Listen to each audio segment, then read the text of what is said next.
मेरा मुझ में कुछ नहीं, जो कुछ है सो तेरा, तेरा तुझको सौंप दे तो क्या लागत है मेरा। कभी आपने सोचा है कि आपके पास आपका क्या है? ये श्वासें, ये जिस्म, ये दृष्टि, ये नजारे, ये सब परमात्मा का दिया हुआ एक उपहार है, एक भेंट है, जो वक्त रहते हम एक दिन फिर लौटा देना है। तो इसी एक आशा में आपके पास एक कहानी लेकर के आया हूँ। आशा करता हूँ आपको अच्छी लगेगी। कहानी है भगवान बुद्ध और उंगली माल की। भगवान बुद्ध एक दिन भिक्षा मांगने गांव में गए। गांव में कोई हलन चलन न थी, बड़ा ही सुनसान था। तो उन्हें आश्चर्य हुआ और एक घर के सामने दरवाजे पे दस्तक दे करके उन्होंने आवाज लगाई कि भिक्षाम देही। एक व्यक्ति भीतर से आया, दरवाजा खोला और भगवान बुद्ध को अंदर खींच लिया और उन्हें कहा कि क्या आपको पता नहीं है, गांव में खतरा मंडरा रहा है।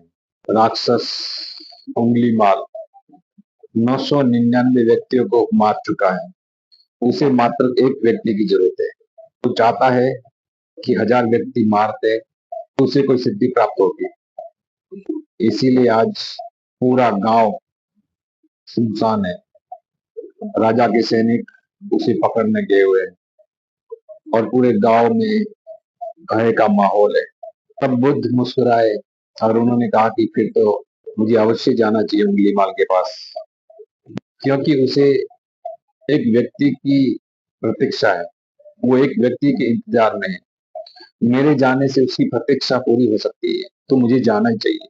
और बुद्ध उस घर से निकल पड़े जंगल की ओर।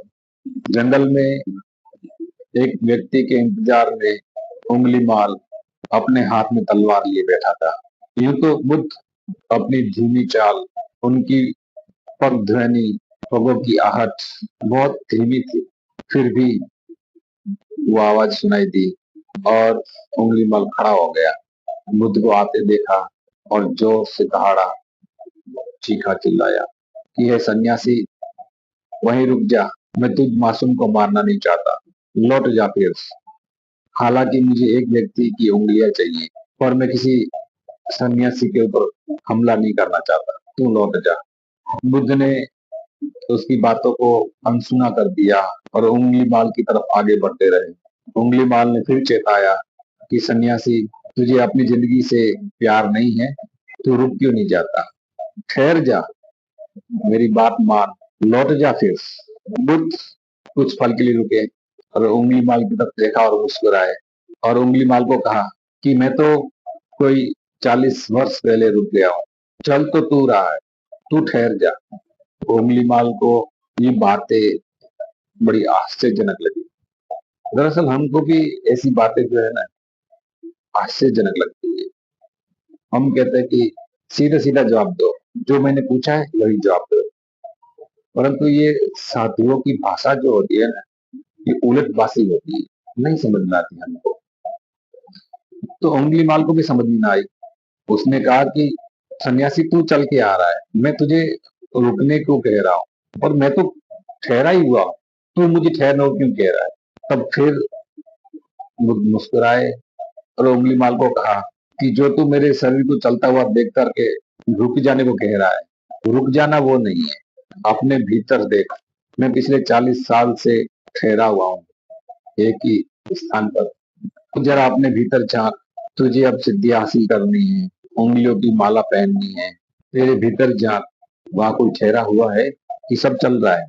उंगली माल को थोड़ा आश्चर्य हुआ भगवान बुद्ध की बातों से। उसे लगा कि हाँ, मेरा शरीर ठहरा हुआ है, लेकिन अंदर विचार, कामनाएं, इच्छाएं, लोभ, लालच और भी बहुत कुछ चल रहा है।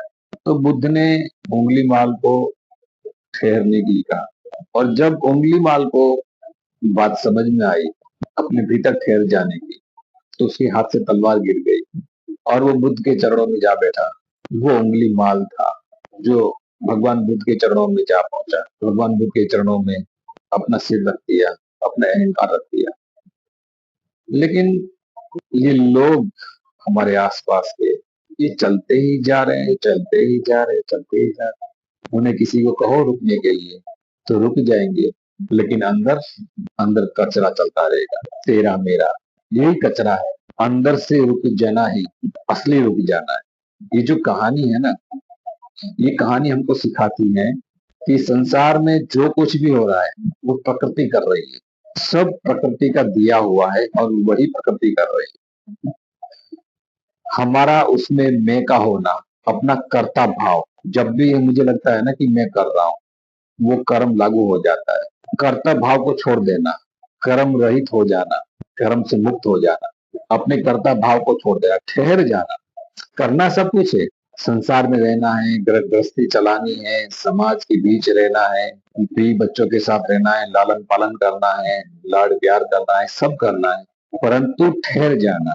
ठहर जाने को ही ध्यान कहते हैं, ठहर जाने को ही शून्यता कहते हैं, ठहर जाने को ही विश्राम, आनंद, मुक्ति कहते हैं। पर मात्र ठहर जाना शब्द नहीं है, वो भीतर में जब ठहर जाते हैं ना, तब पता चलता है, तब उसका आनंद परमानंद बन जाता है। तो दोस्तों, आपको ये कहानी कैसी लगी कमेंट करके जरूर बताइएगा, और मैं कोशिश करूंगा और कुछ बेहतर जो आपको जगा सके। हाँ, मुझे किसी ने कहा था कि जागो। जागो मतलब मैं तो जाग ही रहा हूँ, मैं बैठा हूँ, मैं काम कर रहा हूँ, ये जागना नहीं है। ये तो मात्र शरीर का जागना है। अभी हमें होश नहीं है, अभी हमारा जागना बहुत दूर है। थोड़ी बुद्धि का बढ़ाना, थोड़े चैतन्य को जगाना, अपने भीतर ठहर जाना, वही सच्चा जागना है। तो आपका बहुत बहुत धन्यवाद।